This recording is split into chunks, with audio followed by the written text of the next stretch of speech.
Olá pessoal, eu sou o Fernando Rocha, esse é o nosso Saúde e Bem-Estar de hoje. O programa que começa agora está muito inspirador. A gente vai conversar sobre autoconhecimento, vai entender uma forma de superar problemas de saúde como a depressão e falar da importância de se conhecer para superar os desafios da vida.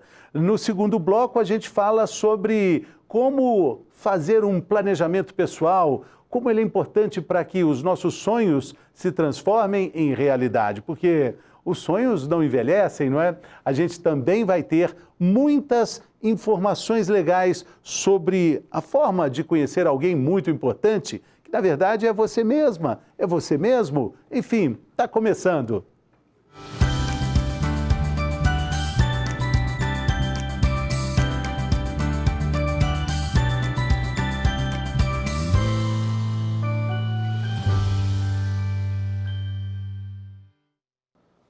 Então vamos lá, vamos começar fazendo uma pergunta muito importante. Na verdade, a pergunta de $1 milhão. Você se conhece? Difícil, né?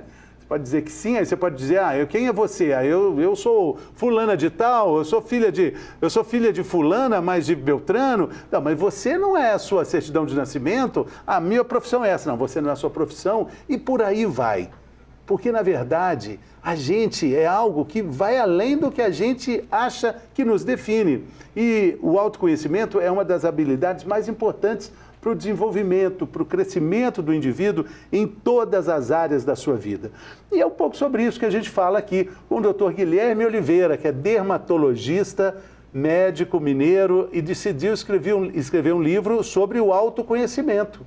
O segredo para vencer a depressão, o segredo para enfrentar os grandes problemas da vida pode ser esse autoconhecimento, né, doutor Guilherme? Bem-vindo. Muito obrigado, Fernando. Obrigado a quem está assistindo, né, pela oportunidade de estar aqui presente, né? É uma alegria muito grande. Não é exagero dizer que tudo começa com esse olhar para dentro, né? A grande resposta que a gente procura, né? Com certeza, né? Essa questão do autoconhecimento, ela é muito antiga, né, Fernando? A gente olha, por exemplo, quando a gente estuda mitologia, né? Em todos os templos que eram dedicados a Apolo estava escrito conhece-te a ti mesmo. E nesses templos que ainda persistem, né, que lutam contra o tempo, ainda é possível ver essa frase, né? Freud mesmo já dizia, né, tem uma frase muito célebre que ele diz que ele em si é uma casa de vários andares, toda ela mergulhada na escuridão e apenas um quarto lá em cima iluminado com luz. Isso somos cada um de nós, né? Nós somos isso, essa casa no escuro, e a nossa consciência representa apenas uma pequena parte disso. E o embaixo é o inconsciente ou o subconsciente? Né? Então, para que nós nos conheçamos, nós temos que invadir um pouco esse inconsciente, através desse trabalho que nós denominamos de autoconhecimento. Sim, e a gente tem números assim preocupantes que refletem muito a falta do autoconhecimento, né? A Organização Mundial da Saúde indica que quase 6% da população brasileira sofre de depressão, número que pode ser até maior do que 12 milhões de casos diagnosticados, né? Sim, sim. Né? E eu vejo que essa questão da depressão, eu sou dermatologista e atendo muitas queixas ligadas à estética, né? Mas eu vejo muito dessa insatisfação da pessoa, é uma insatisfação que ela traz uma frustração consigo mesma, né? É uma falta de alegria, né, com as conquistas que ela mesma obteve, né? Eu sempre falo que nós seguimos um script assim que a gente vem, né?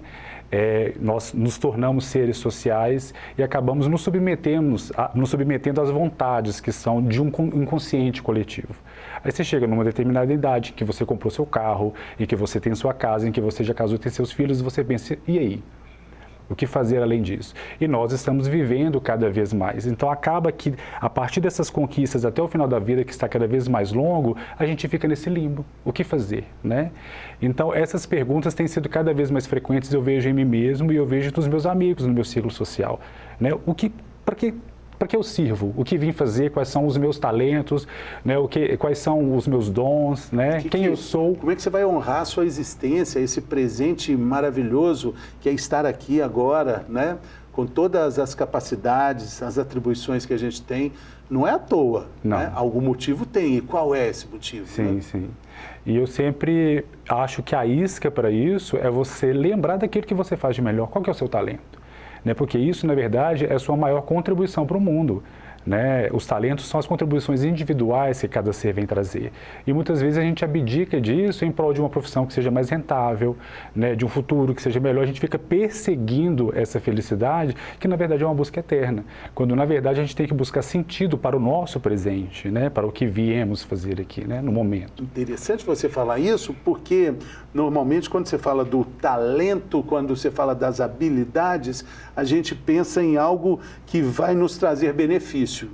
Mas o ideal seria a gente pensar nos talentos e nas habilidades como algo que vai contribuir para a felicidade das outras pessoas, sim, né? Sim, o talento está muito mais relacionado, né? Dentro desse conceito de talento existe um conceito maior de propósito, né?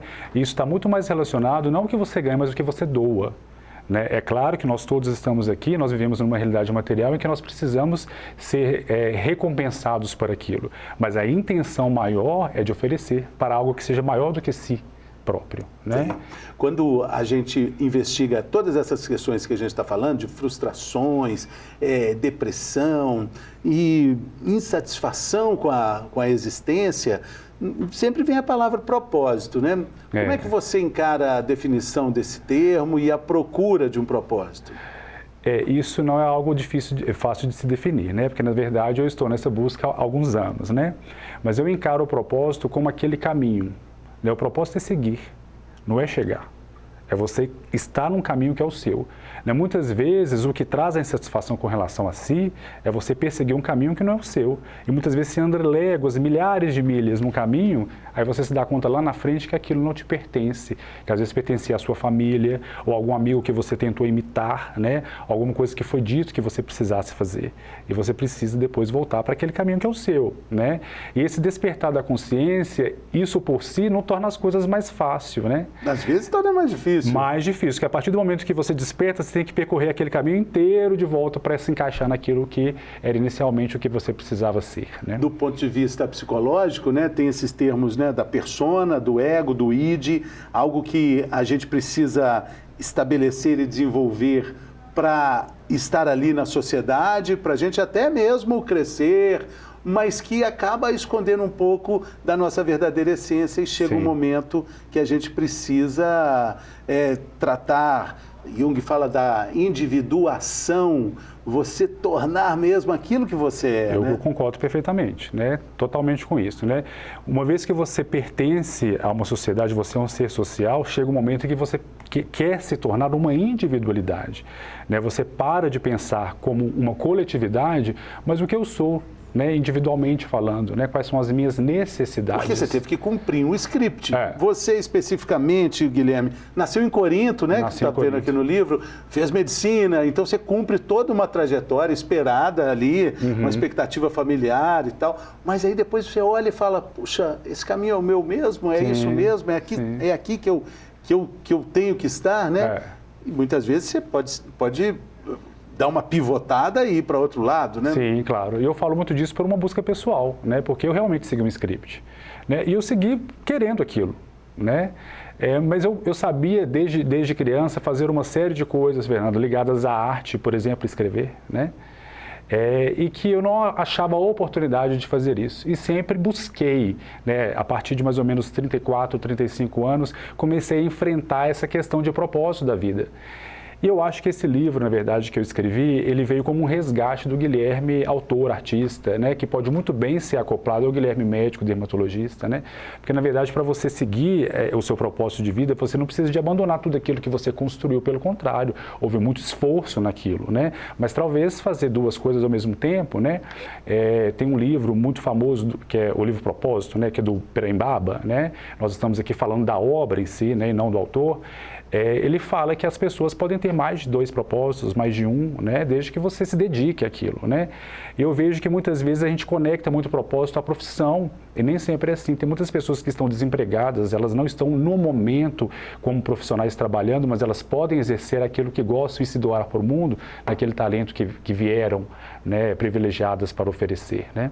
Interessante mesmo, né? Porque Você não tem só um e ele pode mudar ao longo da sua jornada, né? Da sua caminhada. É muito interessante a gente voltar para essa questão do título, vou mostrar o livro aqui, Meus Dias Comigo, escrito lá em Copenhague, na capital dinamarquesa. Olha que legal, que bacana. É de lá. Copenhague? Você Copenhague. teve esse encontro com você mesmo e isso acabou te transformando de alguma forma? Sim, na verdade, a minha busca anterior a isso, eu acho que é a minha busca que me trouxe essa história, né? Eu estive em Copenhague por 8 semanas no início de 2020 e foi justamente no momento em que estourou a pandemia do coronavírus, né? Então, lá em Copenhague, eu passei por uma série de desafios que eu não imaginava que eu fosse passar enquanto eu estava aqui me preparando para fazer a viagem. Eu tive que enfrentar todos eles. O livro fala basicamente sobre resiliência e obstinação, né? Eu tive que aprender a me adaptar a todas as situações e enfrentar todos os desafios, porque quando eu mais pensava que um desafio estava resolvido, surgiu outro. Por exemplo? E outro. Por exemplo, eu não posso contar demais, porque senão fica sem graça o livro, né?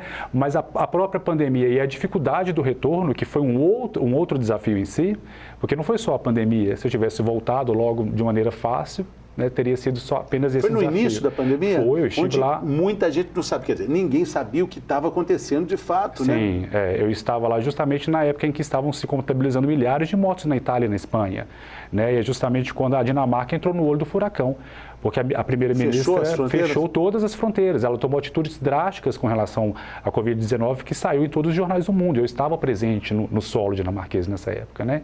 Então, sozinho... Quem está, quem está fora não entra. Sim, e a Dinamarca tem apenas 2 fronteiras terrestres, né? Que é uma que liga a Suécia, né? Que é uma ponte que liga até Malmö na Suécia, e a fronteira com a Alemanha, todas fechadas. Então, assim, eu até falo isso no livro, foi a primeira vez que eu tive que abrir um mapa mundi e saber para onde que eu teria que escoar, né? Fugir mesmo, né? Então, e sozinho, né? Então, tudo isso me trouxe um aprendizado muito grande, é isso que eu conto no livro.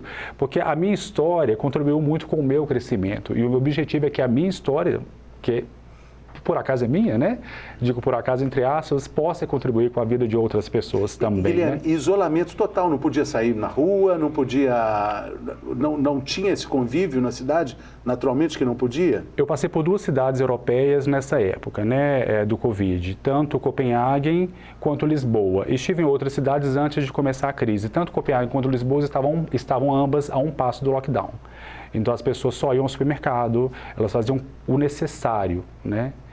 E a solidão foi um grande desafio que eu tive que enfrentar, porque eu fiz isso tudo sozinho, né? Então, isso me trouxe, Fernando, na verdade, um tempo para que eu pudesse olhar para a minha própria vida e pudesse tirar daí um aprendizado. Né? Eu brinco, né, que olhando para trás, eu fui privilegiado, porque nem todas as pessoas têm na correria do dia a dia, e isso eu estimulo com o livro, o tempo de olhar para a própria vida, para a própria biografia e de valorizar cada fato que lhe tornou único no mundo, né? Porque eu estou aqui por causa dos meus fatos que são exclusivos da minha história. Isso é muito bacana. E você aprende a se suportar. A pandemia trouxe muitos desafios, muita incerteza, muita tristeza também para muita gente, mas trouxe a possibilidade de um encontro consigo mesmo. A gente evita a nossa companhia, né? Sim. Que é muito o que enfrentar, né? O Freud mesmo disse, é muito escuro isso, né? A sombra, né? E a sombra sempre assusta, a escuridão sempre nos remete a um medo, né? E eu acho que muitas das pessoas ficaram presas a esta imagem da escuridão, né?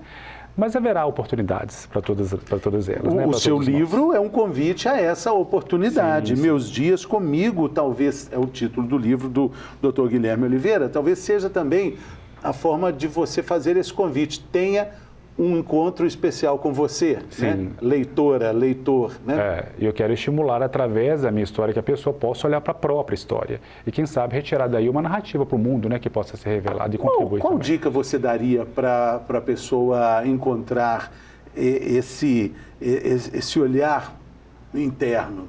Esse caminho é muito individual, né? Mas eu falo que não existe resiliência, que é o que o livro trata, primeiro sem os fatos, isso é inerente à existência da resiliência. Em segundo lugar, o olhar para esses fatos sem julgamento, porque a gente tem o costume de olhar para um fato determinado da vida e falar que ele foi bom ou ruim. E de preferência a gente rechaça aqueles que foram ruins porque nos fazem sofrer. Mas para se construir a resiliência, você tem que olhar para esses fatos sem julgamento. E o terceiro passo é a coragem, porque à medida que você olha novamente para aqueles fatos que te fizeram sofrer, eles te fazem sofrer novamente. Se você olha 100 vezes, é provável que dessas 100 vezes, muitas delas você vai sofrer. É uma prova de que o passado não existe, né, Fernando? Você acaba sentindo novamente no presente tudo aquilo que ocorreu na primeira vez, né?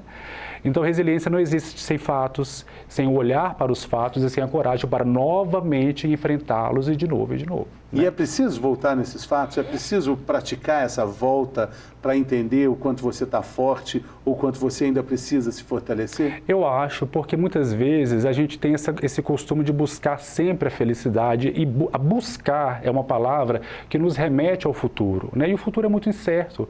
Então, uma estratégia, na minha opinião, é de você olhar para trás, para aquilo que você já tem, para aquilo que você tem como que te construiu, que te fez chegar aqui. Quem sabe assim você consegue valorizar a si mesmo, e já que nós temos um lápis, né, e um livro da nossa vida na nossa mão, que a gente pode modificar a qualquer momento, eu acredito que olhando para trás e tirando uma lição, você consegue escrever uma história de redenção e de amor, ao invés de uma história de ansiedade com relação ao futuro, sabe? E de uma busca permanente, constante. Que não acaba nunca, né? Pela felicidade, que na verdade é muito fluida, que você chega e já acaba, chega e já acaba, sim, né? Que a felicidade tem diversos conceitos, a gente entra numa parte muito filosófica, mas a felicidade é feita de momentos, né? E os momentos não são só alegres, né? Eu acredito que a busca pelo sentido da vida seja algo mais amplo, que aí você inclui os momentos alegres e também aqueles que são tristes, mas que no final das contas contribuíram e podem contribuir muito para o seu crescimento, né? Você percebe nos colegas médicos esse impacto que a pandemia deixou, essa linha de frente acabou sendo muito abalada, muito. Né? Com essa expectativa que todo mundo precisava ter sobre respostas que até hoje a gente ainda não tem todas. Você sentiu isso nos colegas, essa angústia? Sim, e principalmente naqueles que compuseram a linha de frente, né? Eu tenho uma amiga, por exemplo, que teve um trabalho brilhante, que durante a época de isolamento, ela criou, né, uma estratégia das pessoas escreverem cartas para os pacientes, e os pacientes para as pessoas, já que eles não podiam entrar em contato. Então, são atitudes que fazem com que todos nós cresçamos, né, Fernando? Eu vejo muito mais nos que enfrentaram isso, né, que estiveram realmente no campo de batalha, vamos dizer assim, né? Eu acho que não teve ninguém que saiu ileso disso, né? O Christian Duque tem uma frase ótima que ele fala assim: se você não foi abalado pela pandemia, se você não foi impactado, se você não foi transformado, você tem um problema sério e não é o Covid. Todo mundo passou, né, alguma transformação. Houve perdas materiais e humanas, né, para todos nós. E eu acredito que essas pessoas que não passaram ainda terão a oportunidade de crescer, né? Porque o mundo é dinâmico, a gente não para nunca, a busca é sempre um caminho, né? Que é preciso ser seguido. E a busca para algo que a gente está querendo tampar, né? Para preencher vazios, buracos imensos que a gente tem, que a gente quer colocar coisas ali, né? Esse encontro com a gente mesmo mostra que esse preenchimento ele não é material, né? Não, de forma alguma, né? A gente vive numa realidade material, mas somos seres, e aí entra filosofia, entra religião, qualquer que seja, mas nós somos seres que temos algo a mais do que isso, né? Então, basta que você tenha o devido tempo para olhar para si, né? Nós somos diferentes de qualquer coisa que está aqui presente, apesar de compartilharmos com essa mesa, por exemplo, os mesmos átomos, né? As substâncias são praticamente as mesmas, né? E isso, inclusive, fora da própria Terra, né? Existem astros que têm composições semelhantes às nossas, né? O próprio ferro vem de fora, né? Da atmosfera terrestre. Então, o que nos faz diferente não é o material em si, né? E eu acredito que isso pode demorar anos para que a pessoa conclua isso, mas na minha humilde opinião, aí está a chave para que a gente possa ser feliz, né?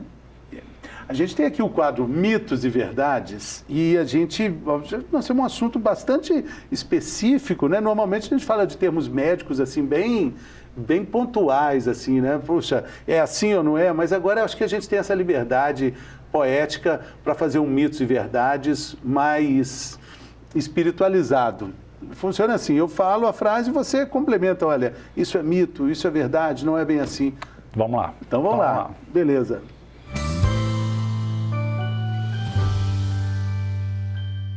Então, estamos falando sobre autoconhecimento, sobre autoentendimento. Estamos com o Dr. Guilherme Oliveira e estamos também com o nosso Mitos e Verdades. Dr. Guilherme, a primeira frase é essa: ter trabalho, ter dinheiro, comprar um carro novo, ir à academia, nada disso, na verdade, vai criar a autoestima. Mito ou verdade? Nada disso eu acho exagero, né? Eu acho um mito. Eu acho que algo disso daí ressoa com você, né? O que nós temos que fazer é equilibrar o lado material com o lado espiritual. A gente não pode esquecer também que a gente está na Terra. E na Terra há matéria, né? Há algo a ser cumprido. Então, eu acho que é mito, porque nada é muito forte, né? Nada é muito forte. Agora, mas também é muito interessante aqueles estudos, né, americanos que dizem que milionários relatam, né, que tem uma alegria imensa quando compram a primeira mansão. Nossa, que felicidade! É transbordante. Imagina, eu consegui comprar a primeira mansão. Consegue comprar a segunda mansão.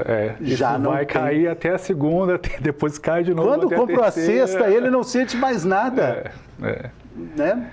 Então, por isso, como você bem disse, é algo relativo, né? Existem, eu gosto muito de estudar, né, a biografia de alguns dessas pessoas de renome. Existe uma apresentadora muito famosa, a Oprah, né, e ela medita todos os dias, e ela mesma fala sobre a meditação, né? Ela não consegue viver a vida sem... É uma pessoa que, no campo material, não tem como dizer que ela não é realizada. É maravilhoso. Mas ela medita isso, sempre. O que as pessoas falam sobre os Beatles fizeram também uma viagem para a Índia, e onde eles buscavam algo, depois que eles já tinham tudo. O George Harrison fala muito bem sobre isso. Olha, a gente já tinha comprado todos os carros que a gente queria, todas as casas, todos os terrenos, a gente já tinha tudo. Faltava ainda, faltava. Foram para a Índia, encontraram algo que eles sabiam que faltava desde sempre. Né? Ou então, né, Fernando, que estava sempre ali, né? Sempre ali, só faltava olhar, né? Só faltava enxergar, né? Não adianta eu me organizar para conseguir me automotivar. Mito ou verdade? Eu acho a organização essencial, né? É um mito, adianta sim, né? Adianta. No meu próprio livro, por exemplo, se eu não tivesse tido o tempo devido para olhar para a minha história, eu não teria conseguido escrever uma história que trata de resiliência. Então, a organização é essencial. E a organização é tempo, né? A gente organizando, a gente cria tempo, né? Exatamente. O pessoal aqui da nossa produção, a Lídia, está dizendo aqui agora que medita também, mas não é a Oprah, né? Não tem o dinheiro da Oprah, né? Calma. Calma. Espera. A Oprah também começou assim. Numa TV, no canal Viver Brasil de Nova York, a Oprah começou. Interessante, é bom saber disso.